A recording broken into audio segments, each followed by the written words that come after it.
हाँ जी बेटा, आज का हमारा टॉपिक है, जैसा कि मैंने यहाँ पे मेंशन किया है, prospectus.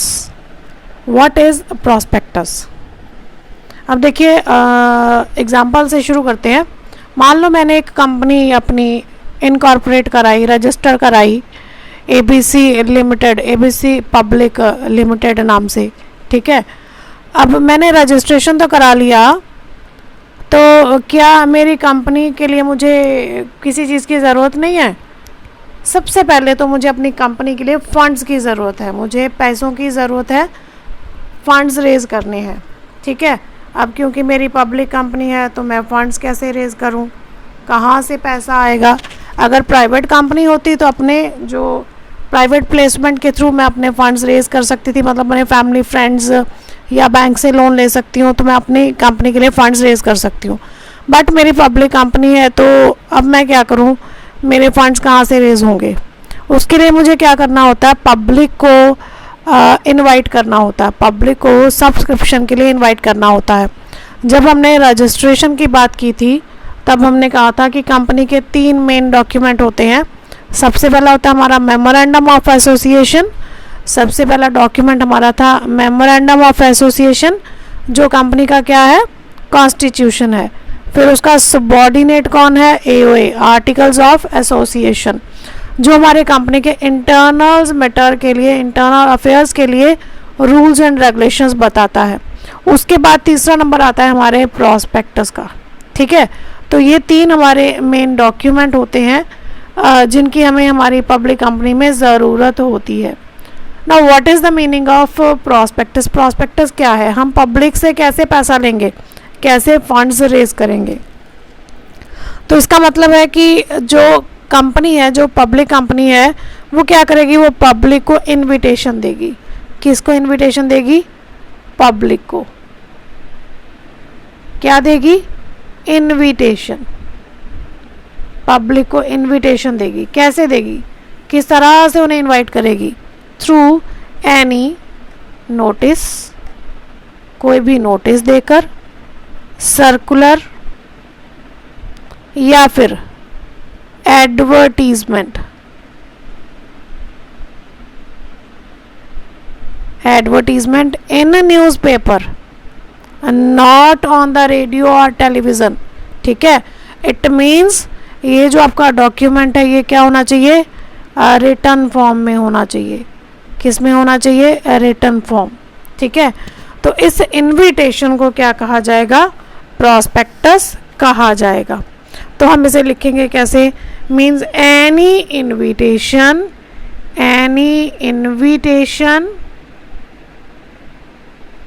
issued to the public,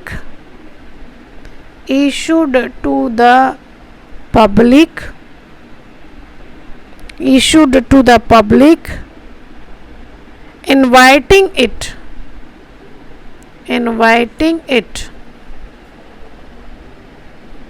हम उन्हें इनवाइट कर रहे हैं टू डिपॉजिट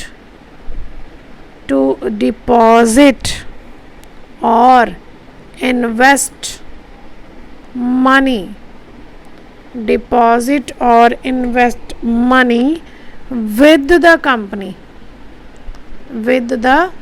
कंपनी, ठीक है। और टू टेक शेयर्स और डिबेंचर्स। कंपनी शेयर्स भी इशू कर सकती है, डिबेंचर्स भी इशू कर सकती है, ठीक है। टू टेक शेयर्स और डिबेंचर्स ऑफ द कंपनी, ठीक है। तो ये जो इनविटेशन है, ये जो डॉक्यूमेंट है जिसके थ्रू हमने पब्लिक को इनवाइट किया है कि भाई हमारी कंपनी में आप इन्वेस्ट करो, हमारी कंपनी के शेयर्स और डिबेंचर्स परचेज करो, ठीक है। तो ये इनविटेशन है। ये इनविटेशन क्या है? ये जर्नल ऑफर है, ये जर्नल ऑफर है? नहीं, ये जर्नल ऑफर नहीं है। ये क्या है? इनविटेशन टू पब्लिक है, offer to the public at large,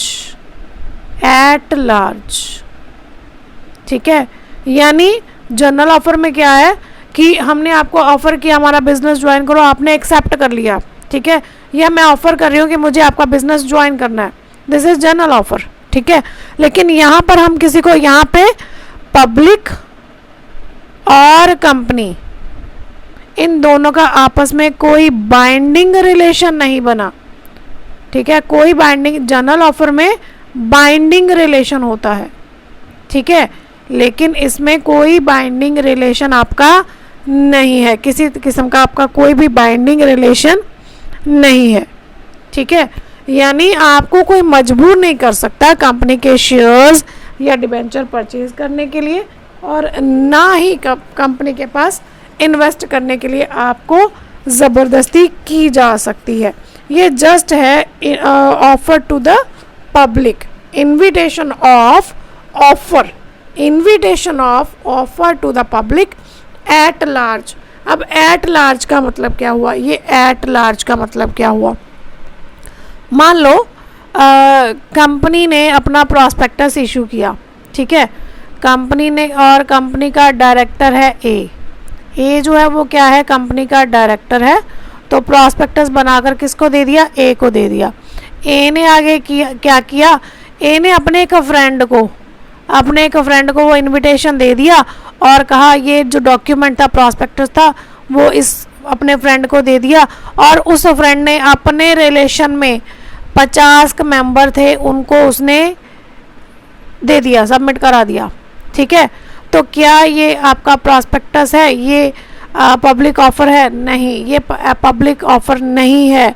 public offer तब माना जाएगा जब ओपनली पब्लिक को नोटिस देकर, सर्कुलर देकर, या फिर न्यूज़पेपर में एडवर्टीजमेंट देकर जनरल पब्लिक को इनवाइट किया जाएगा, उसे ही प्रॉस्पेक्टस कहा जाएगा। वो डॉक्यूमेंट ही आपका वैलिड डॉक्यूमेंट माना जाएगा, ठीक है। अगर हम इसके बिहाफ पर देखें तो इसके प्रॉस्पेक्टस के फीचर हमारे क्या बन जाएंगे, तो देखिए प्रॉस्पेक्टस के हमारे फीचर क्या बनेंगे। हाँ जी, तो फीचर्स हमारे क्या होंगे? कहता है any document to be called a prospectus must have the following features. कौन से? There must be an invitation, there must be an invitation, there must be an invitation offering to the public,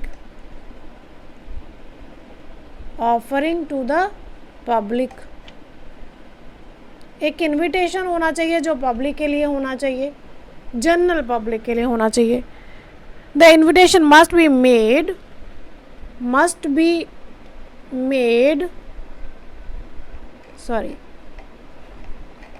made by, कौन बनाएगा इसे? By और on behalf of company, on behalf of the company, और in relation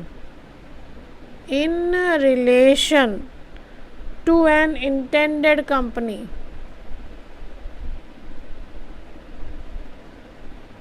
means ये prospectus कौन बनाएगा? या तो कंपनी खुद बनाएगी, या कंपनी के बिहाफ पर कंपनी से रिलेटेड उसके प्रमोटर्स या उसके ऑफिसर्स या उसके मेंबर्स जो हैं वो प्रॉस्पेक्टस बनाएंगे, ठीक है। तीसरा फीचर कहता है the invitation must be to subscribe और purchase, must be to subscribe और परचेज। देखो, सब्सक्राइब और परचेज का यहाँ मतलब क्या है? By cash. मतलब अगर तो हम ये शेयर्स या सिक्योरिटीज़ या डिबेंचर्स कुछ भी हम इशू कर रहे हैं कैश बेसिस पर, फिर तो वो हमारा प्रॉस्पेक्टस है, फिर तो वो इनविटेशन टू द पब्लिक है। लेकिन अगर हमने वो इशू किया है किसी अदर कंसिडरेशन, यानी अदर देन कैश कंसिडरेशन, यानी हमने किसी की क्या कहते हैं, नो हाउ लिए थे, टेक्निकल हेल्प ली थी, ठीक है, उसके बदले में हम एज अ रेमुनरेशन अगर हम उनको शेयर्स इशू कर रहे हैं तो वो हमारा प्रॉस्पेक्टस, किसी डॉक्यूमेंट को इशू करके हम उनको इशू कर रहे हैं तो वो हमारा डॉक्यूमेंट प्रॉस्पेक्टस नहीं माना जाएगा। ठीक है, the invitation must relate to shares और डिबेंचर्स। ठीक है, मस्ट रिलेट टू शेयर्स और डिबेंचर्स, इनसे रिलेटेड होना चाहिए, तभी आपका डॉक्यूमेंट जो है वो प्रॉस्पेक्टस माना जाएगा। Must be in writing, must be in writing, return में होना चाहिए। ठीक है, अगर आपने रेडियो पर या टेलीविज़न पर कोई ऑफ़र दिया है पब्लिक को तो वो आपका प्रॉस्पेक्टस नहीं माना जाएगा, लेकिन अगर आपने न्यूज़पेपर में एडवर्टीज़मेंट किया है तो वो आपका प्रॉस्पेक्टस माना जाएगा। ठीक है जी।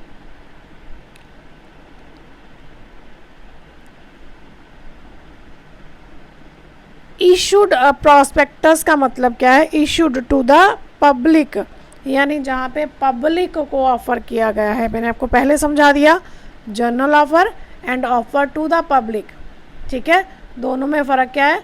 जनरल ऑफ़र तो आपने किसी के साथ कोई एग्रीमेंट किया, कोई कॉन्ट्रैक्ट किया किसी काम को करने के लिए जिसमें आपकी बाइंडिंग है, लेकिन invitation of offer to the public का मतलब ये है कि हम सिर्फ अपना ऑफ़र, अपने ऑफ़र के लिए पब्लिक को इनवाइट कर रहे हैं। हम पब्लिक को कह रहे हैं कि आप ऑफ़र करो, आप हमारे पास इन्वेस्टमेंट करो, आप हमारे शेयर्स परचेज़ करो, हमारे साथ एग्रीमेंट करो। ठीक है, तो इसे हम क्या कहते हैं? इस डॉक्यूमेंट को क्या कहा जाता है? प्रॉस्पेक्टस कहा जाता है। इसमें एक केस हुआ था, आपको केस बता देते हैं।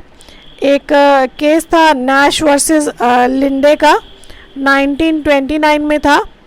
इसमें क्या था कि एक डॉक्यूमेंट तैयार किया गया जिसको मार्क्ड किया गया था स्ट्रिक्टली प्राइवेट एंड कॉन्फिडेंशियल। ठीक है, और इसकी सेवरल कॉपीज़ जो हैं वो बनाएगी, जिसमें कुछ पर्टिकुलर्स थे प्रपोज्ड इशू ऑफ शेयर्स के रिलेटेड। ठीक है, अब इसमें क्या था, मैनेजिंग कंपनी का जो मैनेजिंग डायरेक्टर था, इसकी जो डॉक्यूमेंट की कॉपीज़ थी वो मैनेजिंग डायरेक्टर को हैंडओवर कर दी गई। मैनेजिंग डायरेक्टर ने आगे क्या किया, अपने सॉलिसिटर को वो प्रॉस्पेक्टस की उस डॉक्यूमेंट की कॉपीज़ जो है वो हैंडओवर कर दी आगे डिस्ट्रीब्यूट करने के लिए। ठीक है, अब उस सॉलिसिटर ने क्या किया, उसने अपने रिलेशन में ही वो सारी कॉपीज़ अपने क्लाइंट्स वगैरह को, अपने फ्रेंड सर्कल में, अपने फैमिली मेम्बर्स में सर्कुलेट कर दिए गए। बाद में जब इसके ऊपर केस हुआ तो उस केस में डिसीज़न दिया गया कि ये ऑफ़र टू पब्लिक नहीं था, सो दैट इस डॉक्यूमेंट को प्रॉस्पेक्टस भी नहीं माना जाएगा। अब ये प्रॉस्पेक्टस इशू कौन करता है? Every public company having share capital,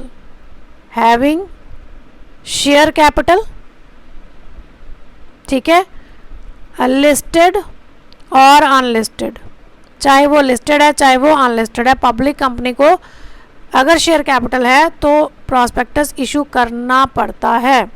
ठीक है, लेकिन अगर प्राइवेट कंपनी है तो वो कोई प्रॉस्पेक्टस इशू नहीं करती है। ठीक है, वो क्या करती है? प्राइवेट प्लेसमेंट के थ्रू अपने फंड्स जो हैं वो रेज करते हैं। अब ये प्राइवेट प्लेसमेंट क्या होता है ये हम आगे जाके डिस्कस करेंगे। ठीक है, इसमें आपने एक चीज़ का और ध्यान रखना है कि अगर कोई शेयर्स या डिबेंचर्स एग्जिस्टिंग शेयर होल्डर्स को, एग्जिस्टिंग शेयर होल्डर्स हैं आपके या फिर आपके डिबेंचर होल्डर्स हैं, ठीक है, अगर उनको ये शेयर्स इशू किए जा रहे हैं तो जिस डॉक्यूमेंट के थ्रू उनको इशू किए जा रहे हैं उसे प्रॉस्पेक्टस नहीं कहा जाता और ना ही इसके लिए प्रॉस्पेक्टस इशू किया जाता है। अगर एग्जिस्टिंग शेयर होल्डर्स को या डिबेंचर होल्डर्स को ही शेयर इशू किए जाते हैं, जैसे कि बोनस शेयर हो गए, आपके स्वेट इक्विटी हो गए, तो उस केस में प्रॉस्पेक्टस इशू नहीं किया जाता है। प्रॉस्पेक्टस इशू तभी किया जाता है जब कंपनी अपने शेयर्स के लिए पब्लिक को, अपने शेयर्स या सिक्योरिटीज़ के लिए पब्लिक को इनवाइट करती है, ठीक है। चाहे वो इनिशियल पब्लिक ऑफ़र हो या फर्दर पब्लिक ऑफ़र हो, तो उस केस में जो डॉक्यूमेंट पब्लिक को इशू किया जाता है उसे ही प्रॉस्पेक्टस कहा जाता है। अब ये इनिशियल पब्लिक ऑफ़र जिसे IPO FPO कहा जाता है, ये हम आज जैसे जैसे आगे बढ़ते जाएंगे वैसे वैसे डिस्कस करते जाएंगे। नेक्स्ट वीडियो में हम देखेंगे टाइप्स ऑफ प्रॉस्पेक्टस कि हमारा प्रॉस्पेक्टस कितने तरह का होता है।